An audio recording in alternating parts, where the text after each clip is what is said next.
Mesdames et messieurs, je suis heureux de voir que tellement de gens s'intéressent au Gupta et à l'Inde et au nationalisme indien, donc je vous souhaite la bienvenue. Alors, le sujet du cours est un peu bizarre, les Gupta et le nationalisme indien, car bien entendu, du temps des Gupta, c'est-à-dire, comme vous le voyez, au IVe et au Ve siècle de notre ère, d'après ce tableau chronologique qui comporte un certain nombre d'imprécisions, il n'est pas question de nationalisme. L'idée de nation est une innovation du XVIIIe et du XIXe siècle européen, et il est bien évident qu'au IVe ou au Ve siècle de notre ère, dans l'Inde gangetique, personne ne savait ce qu'était une nation. Donc le nationalisme indien dont il est question est celui du XXe siècle. Et vous allez comprendre un peu la raison de ce cours qui éclairera la façon dont, en tout cas, le début de ce cours se passera. Il se trouve que vous savez que l'un de nos devoirs au Collège de France est de changer de sujet de cours chaque année.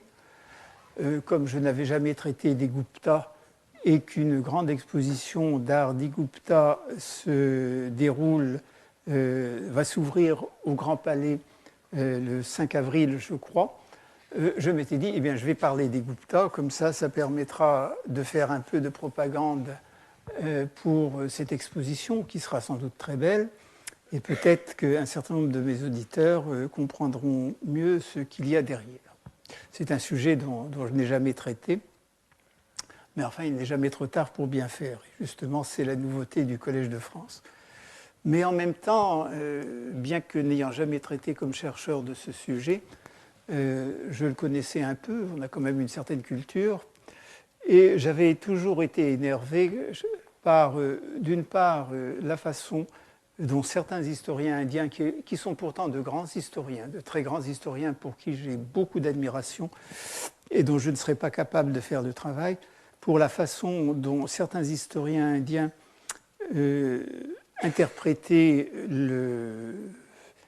la période Gupta dans une optique très nationaliste. Et par principe, je n'aime pas les nationalistes. En Europe, on a bien vu au XXe siècle ce que ça a donné. Et les Indiens actuellement devraient aussi se rendre compte de ce que peut donner un nationalisme exacerbé. Donc c'est une première chose. Essayer dans l'histoire des Gupta, d'une part, de démêler ce qu'on sait. Vous verrez qu'on sait très peu de choses. Et d'autre part, essayer de passer, de regarder un peu la façon dont nos collègues indiens des années, disons, 1910-1960 ont regardé cette période afin de décrypter leur façon de travailler. C'est d'ailleurs très intéressant du point de vue méthodologique, car vous verrez que les questions que l'on pose à ces textes, et qui sont le seul moyen de les comprendre, vous ne comprenez pas un texte si vous ne lui posez pas des questions, varient énormément en fonction de vos intérêts personnels. Il est clair qu'un historien européen n'a pas les mêmes intérêts politiques ou familiaux ou religieux ou sociaux qu'un historien indien. Et la façon dont l'on regarde ces textes est très différente selon qu'on les regarde de Paris, de Londres ou de Delhi. Ou même, d'ailleurs, je dirais de Madras, parce que les historiens tamouls ne doivent pas toujours être très contents de ce qu'ils lisent sous la plume des historiens de l'Inde du Nord. Ça, c'est une première chose. Et la deuxième chose, c'est un vieil énervement que j'ai contre la terminologie des historiens de la littérature et des historiens d'art, qui consiste à mettre le nom d'une dynastie sur une période et sur des productions littéraires ou matérielles qui n'ont strictement rien à voir avec cette dynastie. Quand on parle d'une inscription Gupta qui parle du règne d'un empereur Gupta ou qui a été élevé, qui a été inscrite sous son ordre ou qui a été inscrite à l'initiative d'un des fonctionnaires Gupta, c'est une inscription Gupta, aucun problème. Quand à l'époque Gupta, un paysan non, les paysans n'écrivaient pas, disons un personnage assez riche dans une région dont on n'est pas sûr qu'elle appartenait à l'empire Gupta, fait une donation à un temple, est-ce que c'est une donation Gupta ou est-ce que c'est une donation du IVe siècle de notre ère? Ce n'est pas du tout la même chose. Et la confusion est très très grande, en particulier en ce qui concerne l'histoire de l'art. En histoire de l'art, vous avez une seule production qui soit véritablement Gupta, dont nous sommes sûrs qu'elle soit Gupta, c'est-à-dire à l'initiative et sous le contrôle de l'administration impériale Gupta, c'est la production de Monet. Toutes les autres productions sont des productions de citoyens, si j'ose dire, enfin pas de citoyens puisque nous sommes au IVe siècle, d'habitants de l'Inde qui vivaient ou ne vivaient pas d'ailleurs sous l'empire Gupta. Et on peut se demander s'il est légitime de parler dans ce cas-là d'art Gupta ou de poterie Gupta, et pour la littérature de littérature Gupta, quand il n'y a aucun lien de cause à effet entre le pouvoir politique et ses productions matérielles ou artistiques. En d'autres termes, nous sommes en Inde et nous sommes habitués, et les Indiens et nous, à parler de poterie Kushan ou à parler de poterie Gupta. C'est très bien, mais qu'est-ce qu'on dirait si, parlant des impressionnistes ou parlant de Picasso, on parlait de la peinture de la Troisième République, et si l'on parlait de Bernard Buffet, si c'était la peinture de la Quatrième République? Et c'est un problème qui, à mon avis, est plus qu'un problème de terminologie, car c'est à partir de ces dénominations pour le moins imprécises que les fantasmes nationalistes peuvent se développer. Donc ça va être, le cours va consister à rendre aux Gupta ce qui leur appartient et ce qu'on sait d'eux, et vous verrez qu'il n'y a vraiment pas grand-chose. Et il y a d'autant moins de choses que un certain nombre d'historiens ont étendu le cours des Gupta, enfin les Gupta, vraiment à toute l'Inde entière. Il existe un volume qui est assez curieux, mais qui n'est pas si mauvais que ça. Enfin, les contributions individuelles ne sont pas mauvaises, qui s'appelle, je retrouve, c'est de M. Bardwell Smith, qui s'appelle Essays on Gupta Culture.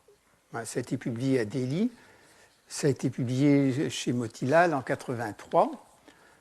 Il y a d'excellentes choses dedans, en général par des historiens occidentaux d'ailleurs. Et vous voyez dans la table des matières de ce chapitre, de ce livre sur lequel je reviendrai, vous avez un chapitre sur les rituels royaux à l'époque médiévale dans l'Inde du Sud, c'est-à-dire environ quelques siècles après les Gupta, et dans une région qu'ils n'ont jamais contrôlée. Vous avez le drame classique dans l'âge Gupta, c'est déjà un peu plus précis, mais le rapport entre le drame classique, qui souvent est très mal daté, et l'âge Gupta est loin d'être sûr. Il y a un chapitre sur l'art Vakataka, donc pour le rattacher au Gupta, on a rajouté l'art Vakataka et the Gupta mainstream, et les courants principaux de l'art Gupta, ce qui permet d'annexer à l'Inde Gupta une bonne moitié de l'Inde du Sud. Et puis alors, vous avez aussi un article sur la grotte d'Elephanta, qui, elle, n'a vraiment rien à voir avec les Gupta. Alors c'est vraiment très commode de mettre un adjectif sur des productions qui n'ont rien à voir avec la formation politique que cet adjectif implique, ça permet effectivement un certain vague, mais ce vague n'est pas innocent. Ça permet de faire croire qu'au IVe et au Ve siècle de notre ère, l'Inde était unifiée et qu'elle était unifiée sous la protection d'une dynastie très puissante, protectrice des arts. Ce cours donc n'aurait pas eu lieu si tout simplement, comme le font certains de mes collègues indiens, par exemple Romila Thapar, s'il était question de l'Inde du IVe et du Ve siècle, où effectivement on peut chercher s'il y a des courants, disons, transfrontières, encore que les frontières n'existent pas à cette époque, mais enfin disons des courants pan-indiens ou des courants de culture ou de littérature qui couvrent la majeure partie de l'Inde, même si ça ne va pas tout à fait au nord, même si ça ne va pas tout à fait au sud. Effectivement, nous savons très bien qu'il y a une unité indienne qui est définie par un certain nombre de choses, en particulier à cette époque par l'emploi de plus en plus développé du sanskrit et par une définition du pouvoir politique et des rapports de la société civile qui s'appuient sur des textes religieux qu'on appelle les Dharma-shastras et auxquels plus tard s'ajouteront les Puranas. Quand il s'agit de l'Inde Gupta, c'est beaucoup plus gênant. C'est un peu comme si l'on parlait de la peinture européenne au XVIIe siècle en l'appelant la peinture de l'Europe de Louis XIV. C'est à peu près ça. Donc, je vais vous donner un certain nombre de citations qui sont en anglais, mais je vais vous les traduire en français quand même. Et vous verrez à peu près comment, dans l'esprit de certains historiens, l'art Gupta et la période Gupta est devenue la période emblématique d'une Inde tout à fait conquérante, il faut le dire, et en même temps ultra civilisée. Alors que je prenne. Alors la première citation vient d'un très grand historien britannique qui s'appelle Basham, qui a peu publié, mais qui a publié des livres que tout le monde a lus, qui sont les livres de base de vulgarisation sur l'Inde, en particulier The Wonders That Was India. Et cette citation est exclue d'un livre qu'il a édité également et qui s'appelle, je ne sais plus du tout, c'est quelque chose du même genre, enfin, qui s'appelle A Cultural History of India, qui a été publié, une histoire donc culturelle de l'Inde qui a été publiée par Oxford University Press en 1975. C'est donc pas très vieux. Alors Basham est un personnage qui a peu écrit, mais ce qu'il a écrit est très bon. Et ça a surtout été le maître des jeunes historiens indiens comme Romila Thapar ou Bion Mukherjee, qui ont fait leurs études en Grande-Bretagne dans les années succédant immédiatement à la guerre, donc dans les années 45-50. Alors, l'introduction de ce livre par Basham nous donne ceci. La période qui va du début des Guptas à la mort d'Harshavardhana, c'est-à-dire de 320 à 647, peut vraiment être appelée la période classique de la civilisation indienne. Dans cet âge, la plus grande sculpture de l'Inde ancienne fut produite, c'est-à-dire c'est à cette époque que la plus belle sculpture de l'Inde ancienne fut produite. C'est à ce moment-là aussi que l'on a écrit la plus belle littérature, à savoir les poèmes et les pièces de théâtre de Kalidasa. Ce fut le temps des plus belles peintures murales indiennes qui subsistent, celles d'Ajanta. Alors tout simplement, on reviendra là-dessus, vous verrez que Masham, qui est un bon historien, ne dit pas que les Guptas sont la cause de cela, mais ceci dit, le rapport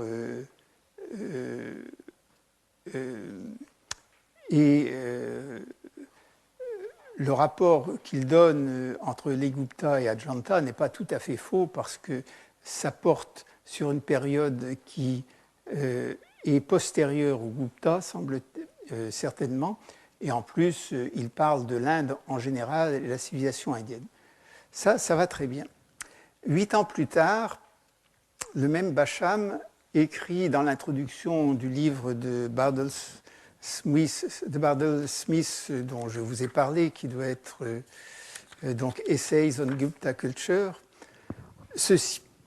L'histoire de la civilisation est marquée par des périodes pendant lesquelles, dans une région du monde ou l'autre, la culture humaine a atteint un sommet dont par la suite elle a décliné en quelques mesures.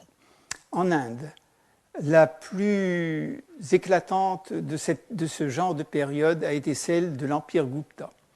Au cours de cette période, l'Inde fut la terre la plus civilisée dans le monde. Dans la période Gupta, tous les développements qui ont pris leur naissance plus tôt arrivèrent à leur maturité. Les plus grands achèvements, les plus grandes réussites de la période Gupta ont été favorisés, littéralement poussés, promotés par un gouvernement qui a maintenu la paix sur la plus grande partie de l'Inde du Nord pendant 200 ans et qui, comparé aux empires anciens, était remarquablement doux. C'est-à-dire, il ne tuait pas grand monde. C'est assez curieux quand même que Basham écrive ça, parce que sans être un grand historien du monde, à l'époque qui est là, nous sommes, l'Empire romain, autant que je sache, existe encore. Nous sommes à l'époque de Dioclétien, à l'époque de Constantin, et le partage de l'Empire se fait sous Théodose en 395, c'est-à-dire, si je prends cette chronologie, à peu près à l'époque de Chandragupta II. Et le partage de l'Empire, ça donne naissance à l'Empire byzantin, qui, du point de vue de la culture, n'est quand même pas rien. Mais il n'y a pas simplement Rome. Il y a à côté, on est en plein Empire sassanide, et l'Empire sassanide, lui aussi, a de belles réussites. Sous la Chine, c'est plutôt l'époque des royaumes combattants, autant que je sache, mais il y a quand même certaines productions artistiques qui ne sont pas mauvaises, comme par exemple celle que vous verrez dans les grottes de Yunkang ou au Xinjiang, l'époque de Kizil. C'est très curieux qu'ils disent cela. C'est très curieux qu'ils disent que la période Gupta, les réussites de la période Gupta sont dues à un gouvernement, alors qu'on n'en a strictement aucune preuve. Que ce gouvernement a maintenu la paix sur la plupart de l'Inde du Nord, alors que les inscriptions qu'on peut attribuer aux empereurs Gupta sont essentiellement des inscriptions qui racontent des guerres et des conquêtes, et en plus qui était un gouvernement qui était doux et gentil. On n'en sait strictement rien, il n'y a strictement aucune preuve qu'il n'y ait pas eu une main de fer, même dans un gant de velours. Mais ça, c'est peut-être parce que Basham avait 8 ans de plus, et puis c'était son chapitre. Alors, vous avez la même chose chez les historiens nationalistes de l'époque. Je reviendrai sur la biographie de ces gens-là. Un seul échappe à ça, bien qu'il soit tout aussi nationaliste que les autres, mais il n'est pas de la même formation. C'est Diyar Bhandarkar qui a publié la seconde édition des inscriptions Gupta, celle que nous utilisons. Mais les autres historiens de cette génération sont sont sur la lignée de Monsieur Basham. Encore une fois, ne croyez pas que ce que je dis là et le désaccord que j'ai avec ces auteurs signifie que je considère que ce sont de mauvais historiens. D'une certaine manière, ce sont de mauvais historiens puisqu'ils font prévaloir leurs sentiments personnels sur les faits, mais à côté, sans eux, on ne connaîtrait pas grand-chose parce qu'ils ont fait un travail de déchiffrement et de défrichement tout à fait remarquable.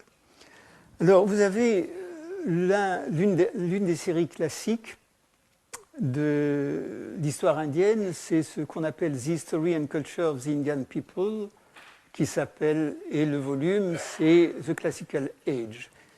Ça a été publié par Bharatiya Vidya Bhavan. Je vous expliquerai plus tard ce que c'est.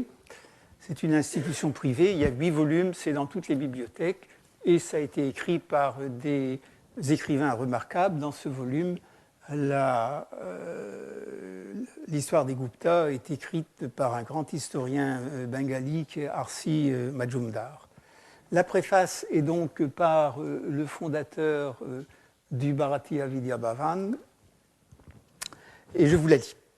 Sous la conduite de Chandragupta II, les aigles Gupta, comme les aigles napoléoniens, il n'y a pas d'aigles sur les Gupta, ce sont des Garudas, mais enfin c'est autre chose. Des aigles Gupta ont volé sur une partie de la Bactriane au-delà de l'Hindoukouche. La paix, l'abondance et la puissance, associées avec un sens moral qui imbuait toutes leurs actions, donc la paix, l'abondance, la puissance et ce sens moral, furent, au cours de son règne, intégrés à une florescence culturelle et intellectuelle, et pour les esprits des générations successives, cela a symbolisé l'accomplissement des aspirations nationales les plus hautes. Ceci est écrit à peu près en 1947, ça a publié en 1954. Rien ne prouve du tout et on est même sûr que les Guptas ne sont pas allés en Bactriane, et le sens moral, je voudrais bien savoir s'il y en a, puisque il y a une grande partie de l'histoire Gupta qui, comme dans toutes les histoires royales indiennes, consiste pour un souverain à supprimer ses frères au moment de la succession. Alors, ensuite, même en 1944, l'Inde, alors sous domination étrangère, a spontanément célébré le deuxième millénaire du règne d'un Vikramaditya, autour duquel la mémoire glorieuse du grand empereur avait créé un halo. Ce fut un tribut de la postérité à ce grand Vikramaditya qui, dans l'inconscient collectif de l'Inde, symbolise les aspirations les plus hautes de la grandeur nationale. Alors, pour comprendre ceci, il faut savoir qu'aucune source littéraire indienne n'a gardé le souvenir des Guptas sous leur nom, mais qu'il y a une légende sous un dénommé Vikramaditya qui probablement est un lointain souvenir de Chandragupta II. Alors, les empereurs Gupta ont maintenu le dharma. Alors, dharma, ça se traduit de façon très différente, mais dans ce texte, c'est la loi selon l'hindouisme, et ça se traduit par l'hindouisme, Sanatana Dharma. Cette forme de vie c'est une loi de la vie. Ce dharma est une loi de la vie qui a existé depuis l'époque védique, mais qui a reçu sous les Guptas la forme sous laquelle elle existe encore maintenant. La continuité historique, c'est-à-dire du Veda à l'époque moderne, et l'unité consciente ont été préservées par une foi dans les Védas comme la source de toute connaissance et de toute aspiration. Les textes de loi, les Dharmashastras, n'ont pas été imposés à la pointe de l'épée. même les classes arriérées et les peuples immigrés ont abandonné leurs coutumes et leurs usages et ont volontairement adopté le système social que ces Dharma Shastras prescrivaient. Donc c'est la préface à ce livre de 1954 et ceci doit être lu dans l'ambiance d'une part qui a suivi la partition, donc après 1947, où vous avez un certain nombre de cercles indiens qui ont considéré que n'étaient indiens que les hindous, et ceci doit aussi être lu par rapport au débat politique qu'il y a actuellement en Inde au sujet de qu'est-ce qu'un Indien. Si vous voulez, ça je pourrais vous expliquer un peu plus tard. Alors Majumdar n'est pas le fondateur de Bharatiya Vidya Bhavan, c'est un homme beaucoup plus pondéré, c'est un savant bengali tout à fait remarquable, mais il ne dit pas tout à fait des choses très différentes, il les dit simplement d'une manière plus posée. Mais il pense exactement comme M. Munshi. N'oubliez pas que ce livre est un manuel standard. L'âge Gupta, qui est le sujet de ce volume, a été décrit comme l'âge d'or ou la période classique de l'histoire indienne. Et véritablement, il mérite ces appellations. C'est devant cette période que l'intelligence indienne a atteint son sommet dans la plupart des branches de l'art, de la science, de la littérature. C'est à cette époque que la culture indienne et la civilisation ont atteint une étape de développement qui unique dans l'histoire et qui a laissé une impression profonde sur les âges qui ont succédé. Et il renvoie à ces chapitres 15 et 19. Cette période, en effet, est celle où vous avez les plus beaux développements de la littérature sanscrite, que ce soit en prose, en poésie et dans le drame. Ça a été l'âge de Kalidasa, qui reste sans rival, et même sans quelqu'un qui lui arrive à la cheville en tant que poète et en tant qu'auteur de pièces de théâtre. Ça a été l'âge de Dandin, de Subandhu et de Banabhata, les plus grands écrivains de la prose sanscrite. Les 6 systèmes de philosophie que quelques-uns d'entre nous regardent comme la plus grande contribution intellectuelle de l'Inde à la connaissance humaine ont pris leur forme finale devant cette période, qui a aussi produit de grands philosophes bouddhistes là, comme Vasubandhu. Ça a été l'âge d'Amara, l'auteur, le plus grand lexicographe sanskrit.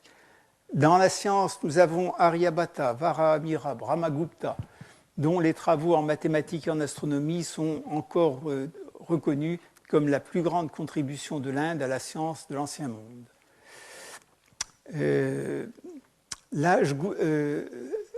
En ce qui regarde la technique, le grand pilier, la grande colonne de fer de Mehrauli, près de Delhi, est un triomphe de métallurgie, ce qui est vrai.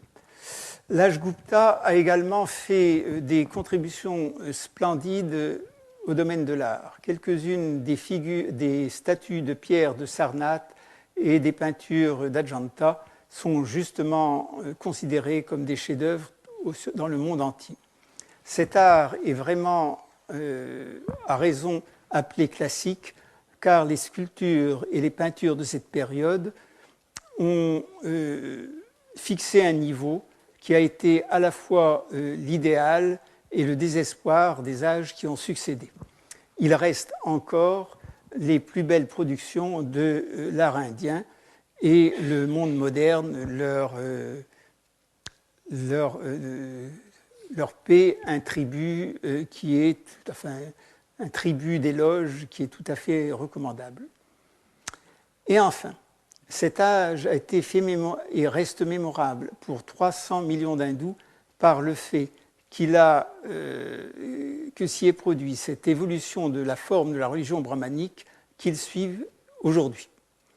C'est le moment où se sont développées les deux grandes épopées, le Ramayana et le Mahabharata, et c'est le moment où se sont développés le Vaishnavisme et le Shaivisme, aux dépens de religions hétérodoxes comme le bouddhisme et le jaïnisme.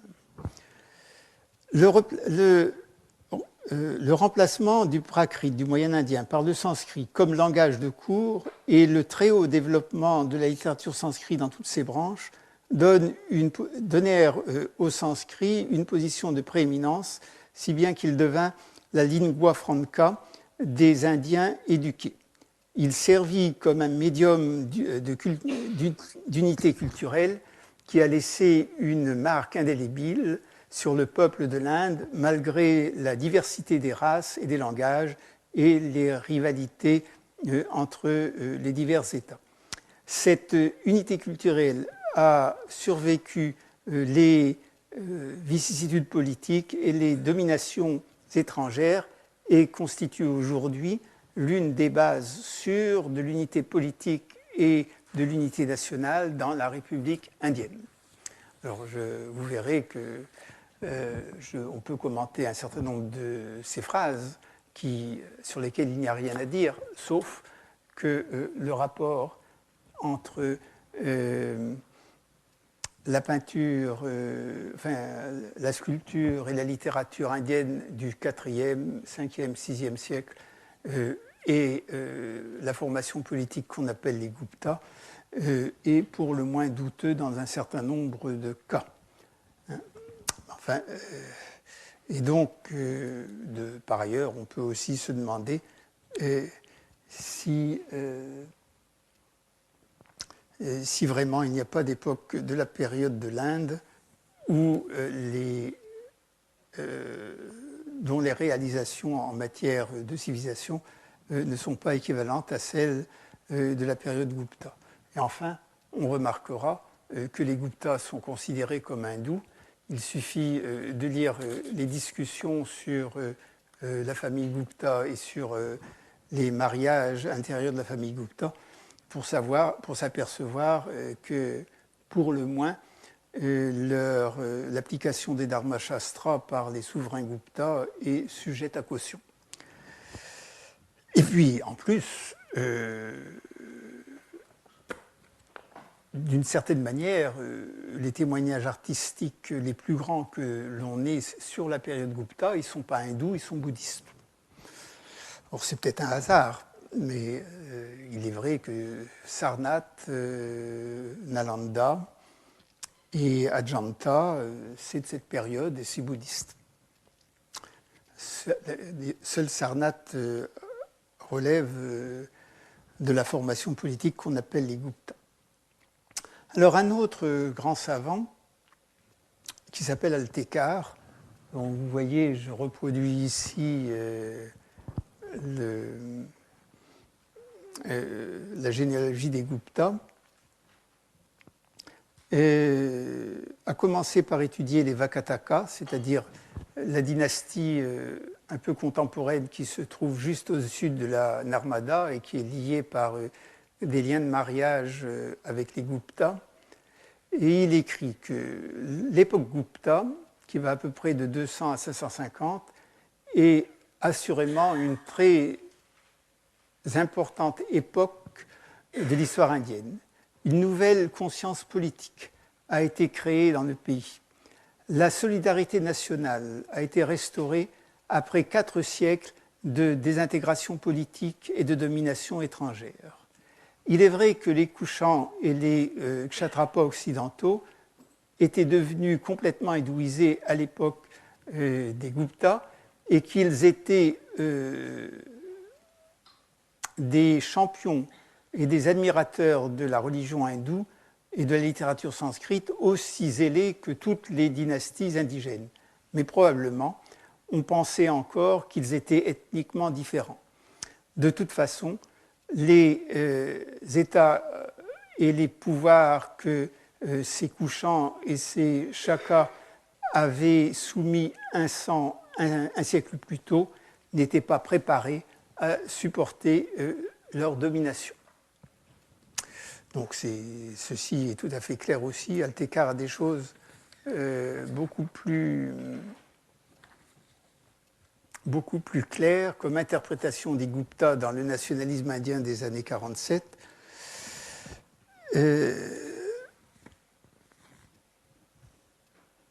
En voici une. Il parle d'un peuple sur lequel nous aurons à revenir, les Yaoudeya, qui, selon lui, ont secoué le joug des couchants. Je vous expliquerai, pour ceux qui ne savent pas, qui sont les Yaoudeya et qui sont les couchants. Il nous dit, bien que l'hypothèse d'une révolte victorieuse des Yaoudeya contre les couchants s'appuie presque exclusivement sur le témoignage des monnaies, cependant, elle est absolument sûre. Cet achèvement des Yaoudeya fut tout à fait remarquable. Les Kushana ont dû jeter toutes leurs réserves d'élite de la province du Nord-Ouest et d'Asie centrale pour éteindre la révolte Yaoudeya, mais elles ne réussirent pas contre la bravoure et le patriotisme de la République qui se révoltait. Pour ceux qui connaissent un peu l'histoire indienne, la mobilisation des réserves sur la Northwestern Frontier Province, c'est exactement ce que les Britanniques ont fait en 1857 pour écraser la révolte indienne qu'on appelle en français la révolte des Sipahis, qui est devenue aujourd'hui en Inde une révolte hindoue et qui à l'époque était une révolte musulmane.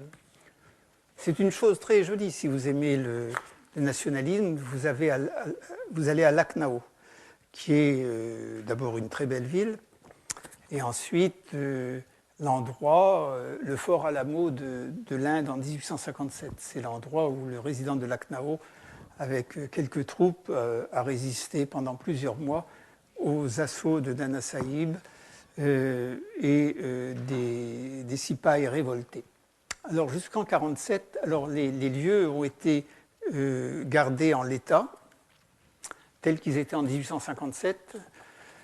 Donc vous visitez la résidence en ruine, vous voyez quelques tranchées.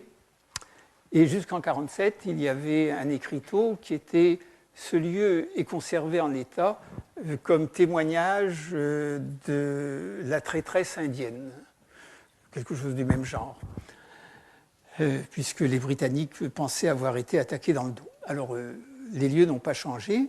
Il y a simplement un écriteau qui a changé, qui est « Ce lieu a été conservé dans l'état où il est comme témoignage de la bravoure indienne ». Ben, donc vous pouvez voir ça. On fait la même chose avec les tranchées de la guerre 14.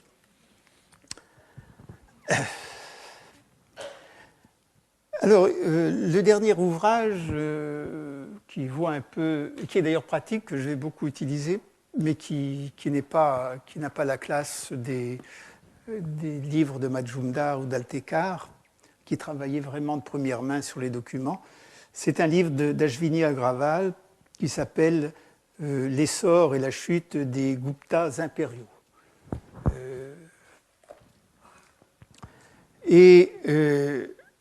Agrawal nous dit « L'imagination de Samudragupta avait été enflammée par le désir noble de faire l'Inde forte et absolument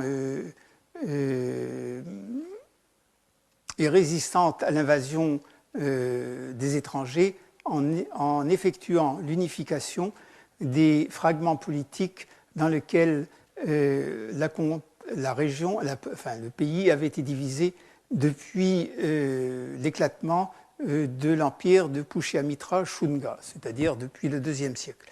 Pushyamitra Shunga, d'ailleurs, ne s'est jamais appelé empereur, mais seulement sénapati général. Il a entrepris une conquête du monde, c'est littéralement une Digvijaya, c'est-à-dire une conquête de l'Inde entière pour achever cet idéal élevé. Samudragupta a été salué comme l'empereur hindou idéal de cette époque et il était estimé aux dieux Kuvera, Varuna, Indra et Yama à cause de ses richesses, de ses activités bénévolentes, de sa splendeur royale et de sa justice. Alors, si l'on veut avoir des choses un peu plus un peu plus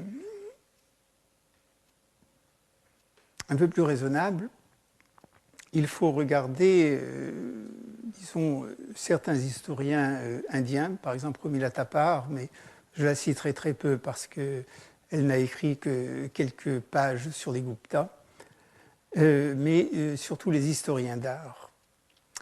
Et le meilleur livre d'histoire sur l'art Gupta est de Joanna Williams, qui, peut-être pour des raisons éditoriales, a utilisé le terme Gupta dans le titre, puisque son livre s'appelle The Art of Gupta India, Empire and Province. Elle a ajouté l'Empire et les provinces, ce qui n'est pas la même chose. Et elle a bien senti la difficulté, de dater un certain nombre de monuments, et la difficulté de les lier à une formation politique. Et elle dit de façon très claire, dès le début, que clairement, les limites de ce livre, qui est le meilleur livre qui existe actuellement sur les Guptas, ne sont pas ceux de l'Empire Gupta. Et nous ne devons pas penser que les monuments principaux ont été construits ou créés sous le patronage Gupta direct. Il est instructif et ironique à la fois que les seuls ouvrages les seules œuvres d'art en fait, dont le donateur est certainement un empereur Gupta, sont 3 images dédiées par Ramagupta, et 3 moches images, je dirais, le frère éphémère et ignominieux de Chandragupta II, qui est en fait le premier empereur Gupta du point de vue de l'histoire de l'art. C'est-à-dire que très clairement, Joanna Williams choisit le mot Gupta comme une étiquette commode, mais elle parle de toute autre chose que de l'art Gupta.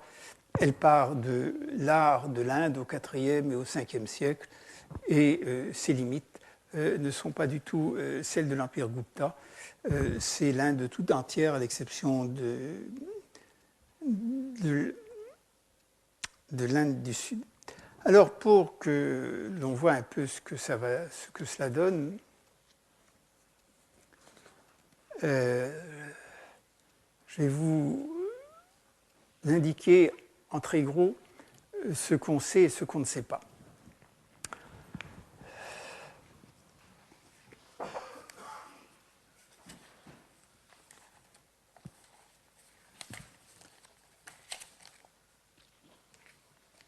Alors, la première raison, quand on est un historien de l'Inde ancienne, c'est de se demander pourquoi les Guptas ont choisi comme empire qui est celui dont les nationalistes indiens devraient être les plus fiers. Encore une fois, le livre de Mazumdar, c'est quelque chose de tout à fait remarquable. Et c'est le manuel actuellement de l'Inde. Les Indiens n'aiment pas beaucoup les cartes et ne savent pas les lire. Donc, moi, je vous ai fait des cartes, grâce à Éric Olivier, nous avons fait des cartes simplifiées. Et nous avons choisi les 3 empires qui ont compté dans l'histoire de l'Inde du point de vue de la surface. On pourrait rajouter un 4e, qui est l'Empire moghol, mais l'Empire moghol a à peu près les limites de l'Empire maurya. Alors, les frontières, vous ne faites pas attention. On a fait volontairement un trait extrêmement large qui représente sur le terrain plusieurs centaines de kilomètres, parce que la notion de frontière, au IVe siècle de notre ère, ça n'existe pas. Ce qui existe, nous en reparlerons, ce sont des régions sous un pouvoir politique qui est quasi indépendant, surtout au niveau des frontières, et qui paie une partie de l'impôt au pouvoir suzerain, ce que nous appelons les empereurs, et en particulier les empereurs Gupta. À partir du moment où ils cessent de payer cet impôt, ils sont quasiment indépendants. Et c'est comme ça toute l'histoire de l'Inde jusqu'au XVIIIe siècle. Donc les frontières sont les frontières des territoires qui admettent la supériorité des Guptas, et ces territoires varient avec l'époque. Mais enfin, en gros, vous avez une formation. La formation Maurya, on sait que le pouvoir direct de l'empire d'Ashoka, qu'il n'a pas fondé, mais qu'il a agrandi.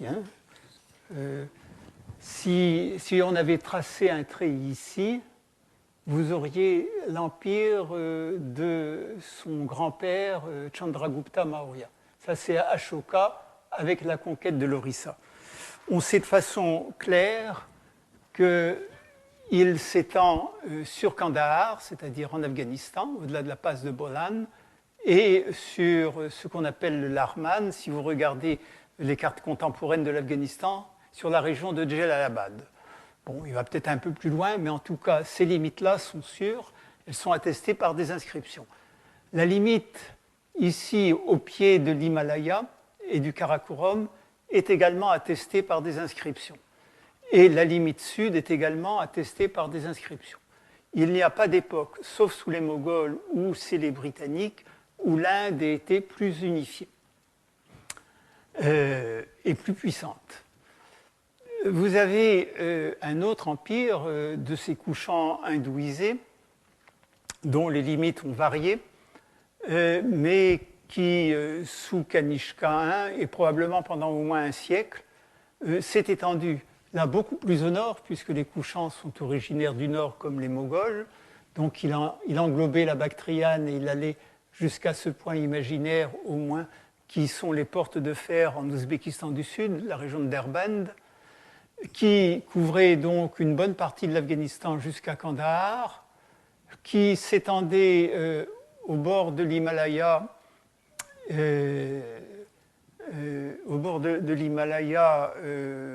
jusqu'au Népal, l'Assam et probablement une partie du Bengale, et qui s'étendait au sud, sans doute sur la Narmada.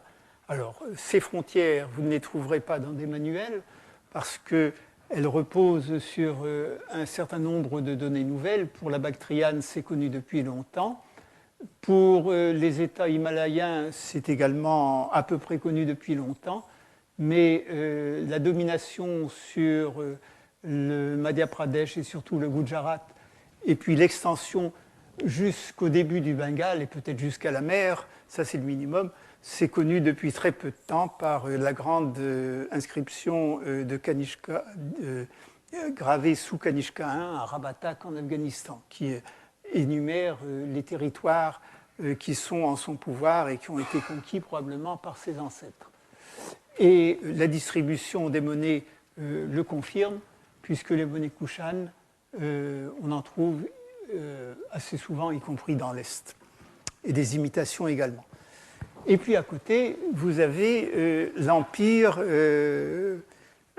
Maurya sous sa plus grande dimension.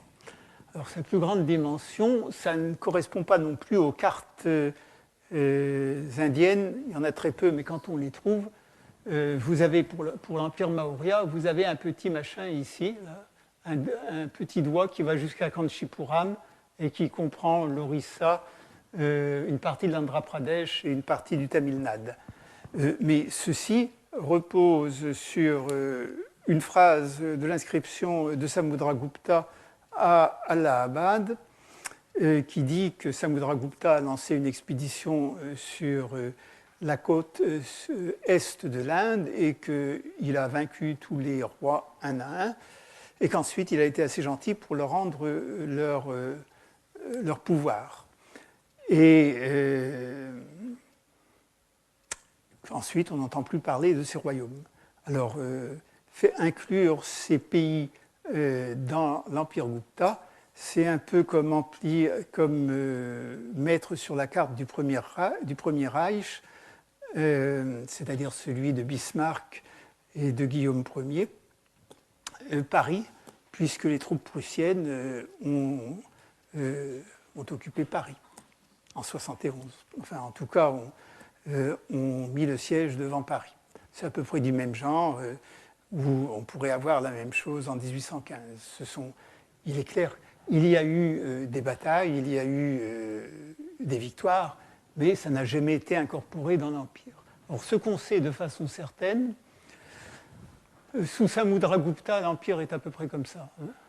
Ce qu'on sait de façon certaine par l'inscription d'Allahabad et par l'inscription de Junagadh et puis par d'autres données numismatiques, c'est que l'Empire des Gupta, au sud, va à peu près jusqu'à la Narmada. Avec une frontière ici, si j'en peux employer le mot frontière, avec les Vakataka, qui est extrêmement douteuse.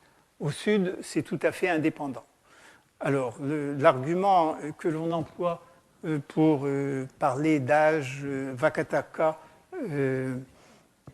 Gupta, c'est qu'ils utilisent tous les deux le sanskrit et ils sont liés par des liens de mariage. Mais si on faisait la même chose pour l'histoire européenne, on dirait que sous Louis XVI, l'Empire des Habsbourg, ou sous Louis XVI et sous Louis XIII, l'Empire des Habsbourg et la France forment une unité politique parce que Louis XIII est marié à Anne d'Autriche et Louis XVI à Marie-Antoinette. Les liens maritaux ne signifient pas une unité politique du tout. Alors, à l'est, il est clair que l'Empire Gupta, dès le départ, englobe le Bengale et c'est attesté par une série d'inscriptions à Damodarpur. Alors, on ne sait pas jusqu'à l'est, jusqu'à Varanasam. C'est clair également qu'il, par l'inscription d'Allahabad et puis par toute une série de choses, qu'il s'étend jusqu'au contrefort de l'Himalaya. La limite nord est beaucoup moins claire. Ça dépend d'une interprétation d'une inscription de Chandragupta II sur les Saptamukani et les Barlika.